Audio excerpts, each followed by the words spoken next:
Society থেকে আবারও press meet করতে যাচ্ছি খুব জরুরি ভিত্তিতে। আপনারা সবাই জানেন আগামী 13ই অক্টোবর 2025 আমরা সিভিল সোসাইটি থেকে 13 ঘন্টার বন্ধ আহ্বান করেছি 7 দফার দাবিতে।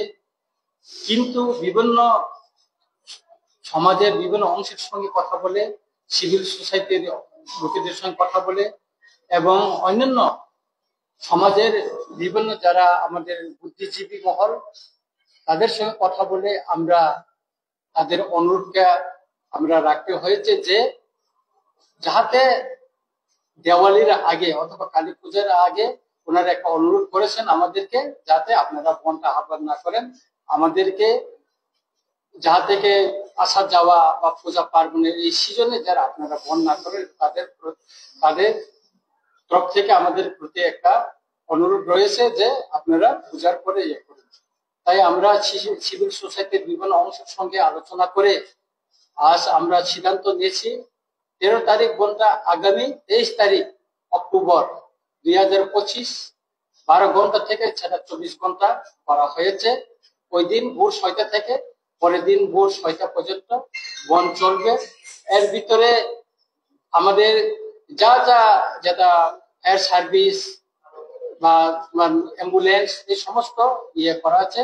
এখানে আমরা কেন বন দেখেছি তার একটা আমরা এখানে বিস্তারিত ব্যাখ্যা আমরা এখানে আপনাদের সামনে তুলে ধরেছি এবং এখানে কি কি কারণে দাবিগুলি আরেকটা আমরা এখানে যুক্ত করছি সেটা হচ্ছে কি এটিতে এনএলএফটির সঙ্গে যে ত্রিপাক্ষিক একর্ড যে হইল 4 সেপ্টেম্বর 2024 সেটাকে আমরা যুক্ত করেছি কারণ এই সিভিল সোসাইটিতে আন্দোলনের সঙ্গে তারা যুক্ত হইতে চায়, সেই জন্য তাদেরকেও আমরা যুক্ত করলাম। তাদের দাবিটা আমরা এখানে আমাদের এই আগের যে দাবিগুলির সঙ্গে যুক্ত করে দিয়েছি।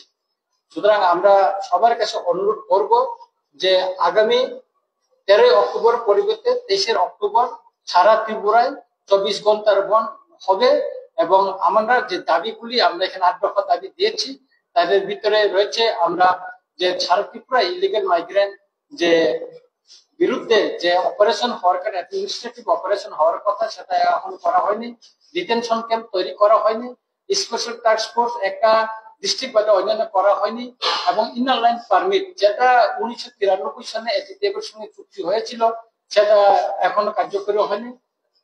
তারপরে ত্রিপাক্ষিক একর্ড ত্রিপ্রাসা একর্ড বা এই একর্ডটাও কার্যকরী হয়নি। তারপরে রোমান স্ক্রিপ্ট ককবরক ল্যাঙ্গুয়েজের জন্য এটা সরকারের ঘোষণা করা এবং শিডিউল কাস্ট শিডিউল ট্রাইব যেগুলি ফ্যাক্ট সার্টিফিকেট যে নিয়ে যারা চাকরি করছেন বা বিভিন্ন সরকারি সুবিধা নিচ্ছেন সেটা বাতিল করা এবং 8 নম্বর হচ্ছে ত্রিপাক্ষিক এগ্রিমেন্ট যে এটিএফ এবং এনএলএফটির সঙ্গে 4 সেপ্টেম্বর এই দাবিকে নিয়ে আমরা বন্ধ করতে যাচ্ছি।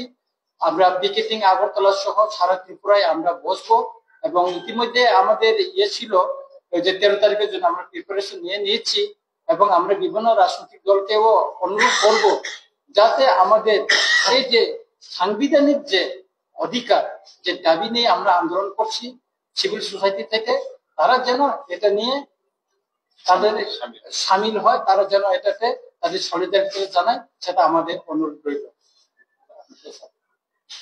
এখন আমাদের এক্স প্রিন্সিপাল হচ্ছে এডিসি সিভিল সোসাইটি থেকে উনি একটু বলবেন।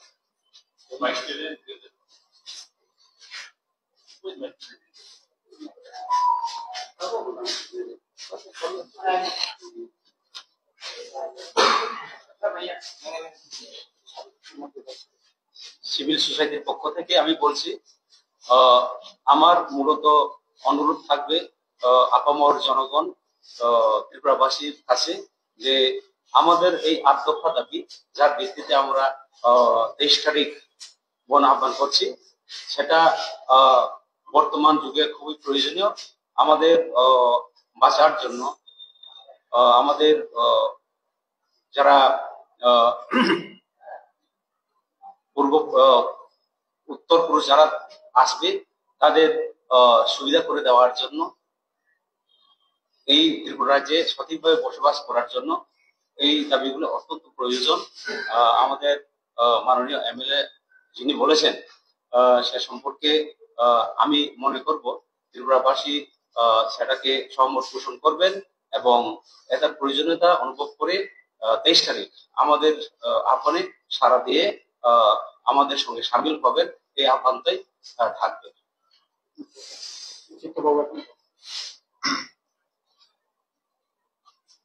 সকল মিডিয়াদেরকে প্রথমে আমার ব্যক্তিগত তরফ থেকে এবং সিভিল সোসাইটির পক্ষ থেকে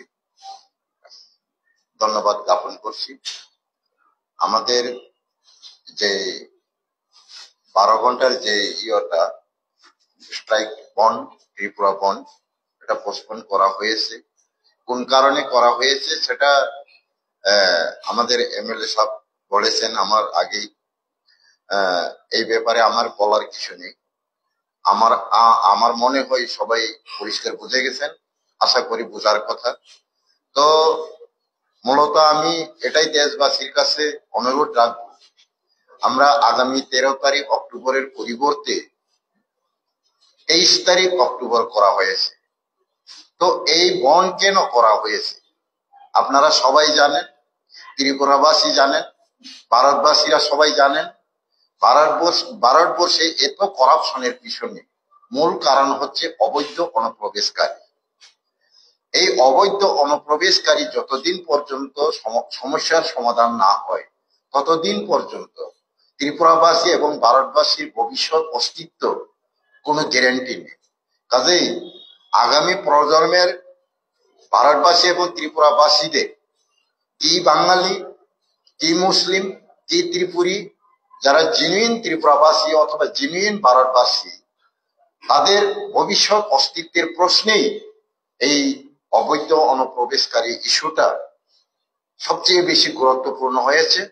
কাজেই আমি জেনুইন অথবা অরিজিনাল লিগেলি ত্রিপুরার নাগরিক এবং ভারতবাসী, কি বাঙালি, কি মুসলিম, কি ত্রিপুরী, জাতি ধর্ম নির্বিশেষে আগামী 23 তারিখের যে 24 ঘন্টার বন্ধ সাফল্য করবেন এবং আগামী প্রজন্মের ভবিষ্যৎ নিরাপত্তার গ্যারান্টি নিশ্চিত করার এই আন্দোলনে সবাই সামিল হবেন।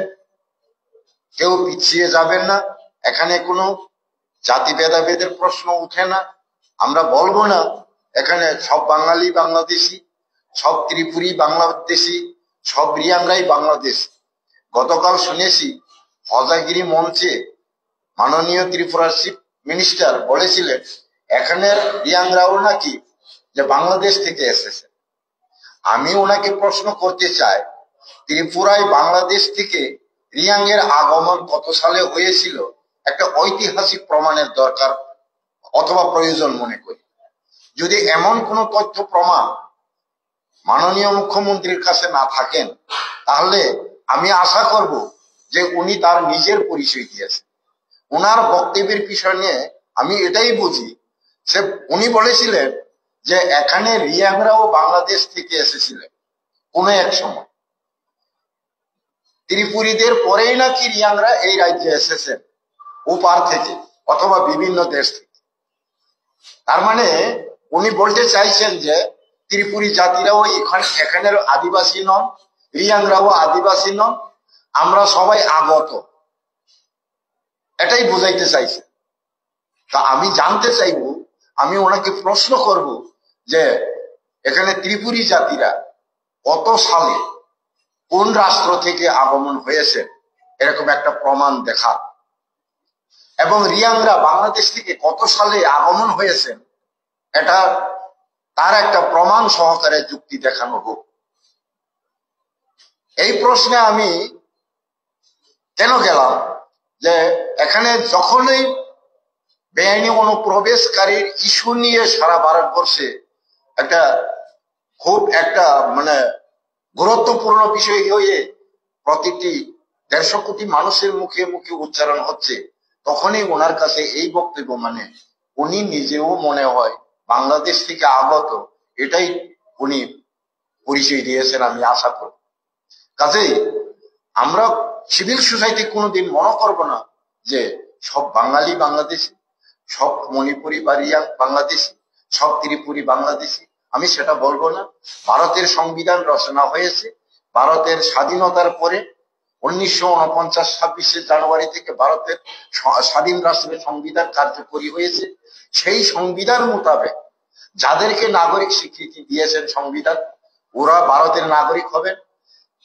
ভারতের সংবিধান যাদেরকে অবৈধ নাগরিক স্বীকৃতি দিবেন, সেটাই সংবিধানগতভাবে প্রমাণ হবেন যে ওরা অবৈধ অনুপ্রবেশকারী। সেই ক্ষেত্রে এখানে বাঙালি মুসলিম বা ত্রিপুরী জাতির কোনো প্রশ্নই আসে না। এখানে সংবিধান বিচার করবে, সংবিধান আইডেন্টিফাই করবে কে নাগরিক কে অবৈধ নাগরিক। তাই ওই সমস্যা থেকে মুক্তি পেতে আমি সিভিল সোসাইটির পক্ষ থেকে সকল দেশবাসীকে আবেদন রাখছি যে আপনারা এই আন্দোলনকে সফল করে তুলুন। আগামী প্রজন্মের জন্য আমরা বিদেশি অনুপ্রবেশকারী বা অবৈধ নাগরিকদের সমস্যার থেকে পরবর্তী প্রজন্মকে মুক্তি এবং অস্তিত্বের গ্যারান্টির জন্য সবাই একমত হয়ে সহযোগিতা করুক, এই আশা রেখে আমার বক্তব্য এখানে শেষ করছি। সকল দেশবাসী এবং মিডিয়াদেরকে নমস্কার। প্রশ্ন আছে কারো?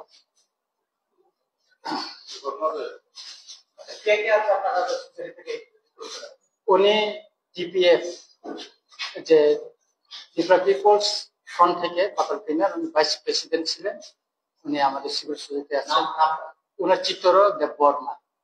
তারপর উনি TCS officer, senior citizen, TCS officer, principal officer, TTADC ছিলেন। উনি আপনার রিটায়ার্ড, উনি আছেন।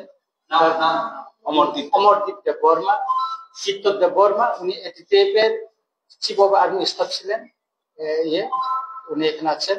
তারপর অসিত দাস, উনি সিভিল সোসাইটি থেকে আছেন, সোশ্যাল ওয়ার্কার। তারপরে আশিরাম রিয়াম, উনি আছেন, উনিও ইয়ে থেকে ত্রিপুরা মথার থেকে একটা সিভিল সোসাইটি থেকে আছেন। উনি এখানে সবাই উপস্থিত। আর আমার পরিচিত আর দিতে হবে না, সবাই জানে। আপনাদের যে দাবিগুলো আছে সেই দাবিগুলোর ভিতরে যদি আপনারা এই দাবিগুলো পূরণ না হয় বন্ধের পর, তারপর আপনারা কি পদক্ষেপ নেওয়া? আমরা ফার্স্ট স্টেপ তো আমরা 12 ঘন্টা থেকে 24 ঘন্টাতে আমরা চলে গেছি।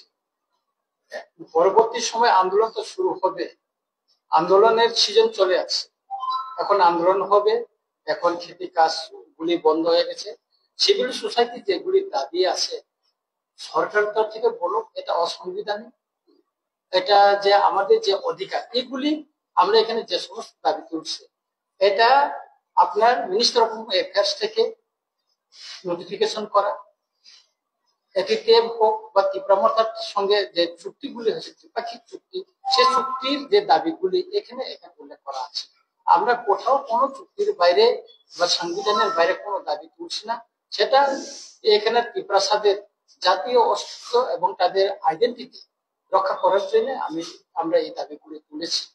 তাই আমরা মনে করি এই দাবি নিয়ে যে আমাদের যে আন্দোলন, আমরা মাননীয় মুখ্যমন্ত্রী মহোদয়ের সহ ভারতবর্ষের বিভিন্ন জায়গায় আমরা চিঠি দিয়েছি এই দাবিগুলি কার্যকরী করার জন্য, কিন্তু আমরা দেখেছি কোনো পদক্ষেপ নেয়নি। তাই আমরা আন্দোলনমুখী হতে হয়েছে এবং আমরা আন্দোলন করে যাব। हाल ही में आप भी दिल्ली गए थे और आज असेंबली भी आपने अटेंड की। आज सीएम से पूछा गया था कि perfected act, this is part of your demand also. Perfected agreement जो बना था उसको लेके जो सफाई दिया जाए असेंबली में, क्यों इम्प्लीमेंट हुआ या उनका जो मांग है कि जो समझ से इम्प्लीमेंट भी हुआ है, उसको लेके आपका क्या reaction? Are you satisfied with जो असेंबली में दिया गया है? इसके बारे में चीफ मिनिस्टर ने बोला, जब मिनिस्टर ऑफ होम तरफ से, होम मिनिस्टर की तरफ से 2024 31 दिसंबर तक उनका जो बाहर का लोग आया है उनका त्रिपुरा को इंडिया में सिटीजनशिप देने के लिए रखने के लिए बोला। तो मेरा क्वेश्चन है चीफ मिनिस्टर को, मेरा क्वेश्चन है जो लोग आया है उनका जो सिटीजनशिप के लिए वो क्यों अप्लाई नहीं किया? वो लोग क्यों अप्लाई नहीं किया? जो अप्लाई नहीं किया उनका कुछ गलत तो है, तो उनको क्यों नहीं पकड़ा? वहां में बस्ती बने के रहते हैं त्रिपुरा में, बहुत लोग यहाँ में रिक्शा ऑटो चलाते हैं, घर भरे करके यहाँ में रहते हैं, उसका क्यों नहीं पाता है? दूसरा जगह में असम में पकड़ लिया। कल भी मैं न्यूज देखा जे 29 दिल्ली में पकड़ लिया घुसपैठिया को त्रिपुरा में एक भी तो एक्शन आज तक नहीं किया। ऐसे मेरा क्वेश्चन है, जो त्रिपुरा भी कुछ न कुछ एक्शन में जाओ, लेकिन चीफ मिनिस्टर ने तो कुछ नहीं किया। ट्राइपार्टाइट एग्रीमेंट जो है उसका जो स्पष्टीकरण होने नहीं, हमारा क्षेत्रीय पे नहीं। तो देखो, विपक्षी एकेडमी लैंड स्लाइड का बारे में बोला, लैंड स्लाइड के बारे में 2007 में जो रीजन सीपीएम का पीरियड में टीटीएडीसी इलाका का जो खाद जमी है उसका पट्टा देने के लिए अधिकार मांग के तो एक रेजोल्यूशन पास करके त्रिपुरा टीटीएडीसी काउंसिल में पास करके बिल भेजा। 2007 से आज तक वो बिल पास नहीं हुआ। स्टेट गवर्नमेंट ने वो में एक्सेप्ट नहीं किया, अनुमोदन नहीं दिया, वो कैंसिल भी नहीं किया, गवर्नर के पास भी नहीं भेजा। वो उसमें त्रुटि है तो वो तो काउंसिल में रिटर्न करना, वो भी नहीं किया। तो 2022 में हम त्रिपुरा माता पावर में आया, उस टाइम भी हमने फिर भेजा, आज तक वो उसमें एक्सेप्ट नहीं किया। तो इसीलिए मैं उस दिन में हम दिल्ली में गया, सुप्रीम कोर्ट में, हम महाराष्ट्र में हूँ, हम सीनियर एडवोकेट के साथ बातचीत किया। हमारे यहाँ का एडवोकेट भास्कर देवर्मा जी भी है। तो हम देवली का आगे सुप्रीम कोर्ट में हम ये करेंगे, केस करेंगे, PIL हम ये करेंगे, हमें हो जाएगा केस में। जो बाकी जो हमारे बीसी इलेक्शन वो भी हेयरिंग हुआ, 7 तारीख में हेयरिंग हुआ, उसमें 27 ने हेयरिंग करने के लिए बोला, लेकिन 28 तारीख हम लोग को 8 तारीख में बोला। उस दिन में चीफ जस्टिस में सुप्रीम कोर्ट में नहीं रहेगा, इसके लिए हम लोग को 3 तारीख में फिर हेयरिंग करने के लिए हम लोग को कागज लिस्ट में दे दिया। हाँ, कुछ आएगा, हम बहुत आशावादी है, कुछ आएगा।